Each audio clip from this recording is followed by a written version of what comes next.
ये मतलब नहीं कि सब कुछ ठीक है, उसका ये मतलब है कि आपने दुखों से ऊपर उठकर जीना सीख लिया है। नमस्ते दोस्तों, मैं हूं आरजे कार्तिक। एक बड़ी छोटी सी कहानी है। एक बुजुर्ग महिला की मृत्यु हो गई। यमराज उनकी आत्मा को लेने के लिए आए तो बुजुर्ग महिला ने उनसे पूछा कि यमराज, मुझे ये तो बताइए कि आप कहाँ लेकर के जा रहे हैं, स्वर्ग में ले जा रहे हैं या नरक में ले जा रहे हैं।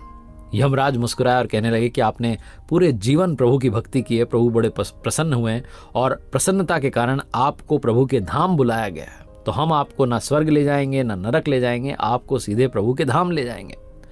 तो बुजुर्ग महिला बड़ी प्रसन्न हुई, कहने लगी कि प्रभु ने कृपा बरसा दी, लेकिन मेरे मन में एक प्रश्न था, एक जिज्ञासा थी, बड़ी इच्छा थी कि मैं देख पाती कि स्वर्ग कैसा होता है, नरक कैसा होता है। क्योंकि यहाँ पर सुना था कि जब भी किसी की जान जाती है, मृत्यु होती है, तो स्वर्ग जाता है, नरक जाता है। यमराज ने कहा, क्योंकि आपने इतनी भक्ति की है तो आपकी इच्छा पूरी की जाएगी। हम प्रभु के धाम चलेंगे, लेकिन इस रास्ते से चलेंगे। पहले नरक आपको दिखाएंगे, फिर आपको स्वर्ग दिखाएंगे और फिर जो है प्रभु के धाम में चलेंगे। माता जी बड़ी प्रसन्न हुई कि ठीक है। सबसे पहले नरक आया। वहां पर लोग चिल्ला रहे थे, चीख रहे थे, रो रहे थे। बहुत गम का माहौल था, दुख का माहौल था, एक भय का वातावरण बना हुआ था। माता जी ने चारों तरफ देखा तो बीच में एक बर्तन जो था ऊंचाई पर लटका हुआ था, 100 फीट की ऊंचाई थी, और एक बड़ी सी चम्मच जो थी वो लटकी हुई थी।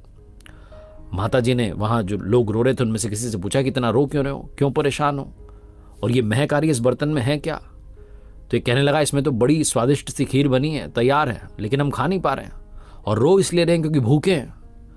बहुत दिन पहले कुछ खाया था, तब से अब तक दर्द में है, भूख के मारे प्राण निकले जा रहे हैं, प्राण जाते नहीं है और ये पीड़ा खत्म नहीं हो रही है। बुजुर्ग महिला ने कुछ लोगों से और पूछा, उन्होंने भी यही जवाब दिया कि क्या करें, बर्तन इतनी ऊंचाई पर है, कैसे पहुंचेंगे वहां तक, आप ही बताओ।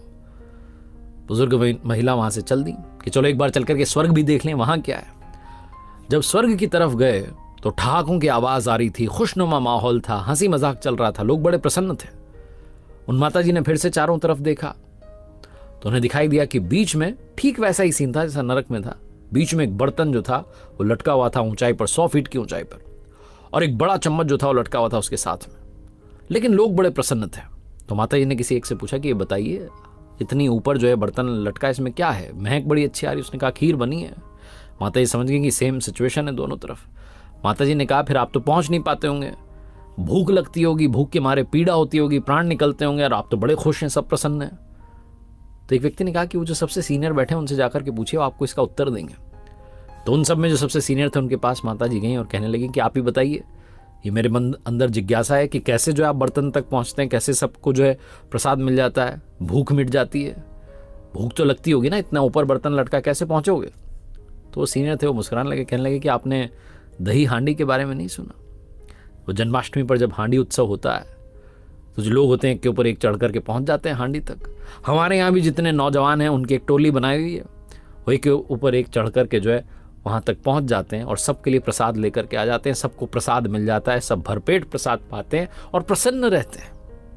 हम एक दूसरे की मदद करते हैं, मेहनत करते हैं, अच्छा सोचते हैं, तभी ये विचार आया कि वहाँ तक जाया जा सकता है, और बस खुश होकर के जीते हैं।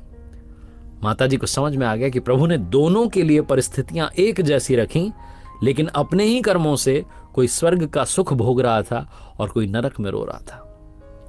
माता जी खुशी खुशी प्रभु के धाम चली गई।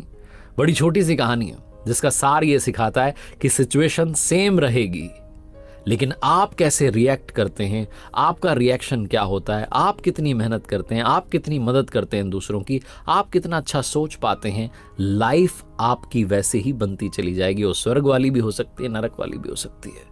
और प्रभु के लिए हम सब बच्चे एक समान हैं। उन्होंने सबको एक जैसी सिचुएशन दी है। किसी की परिस्थितियां जो है उसको देख करके कोई रोने लगता है और कोई उसी में से अवसर निकाल लेता है, अपने जीवन को बदल देता है। तो जब भी आपके हालात विपरीत हों तो उनको कोसना बंद कीजिए, हालातों को बदलना शुरू कीजिए, अपनी मेहनत के दम पर, अपने विचारों के दम पर, अपनों के साथ के दम पर। इसीलिए आपसे कहता हूं, ऊपर वाले के आशीर्वाद के साथ, अपनी मेहनत के साथ,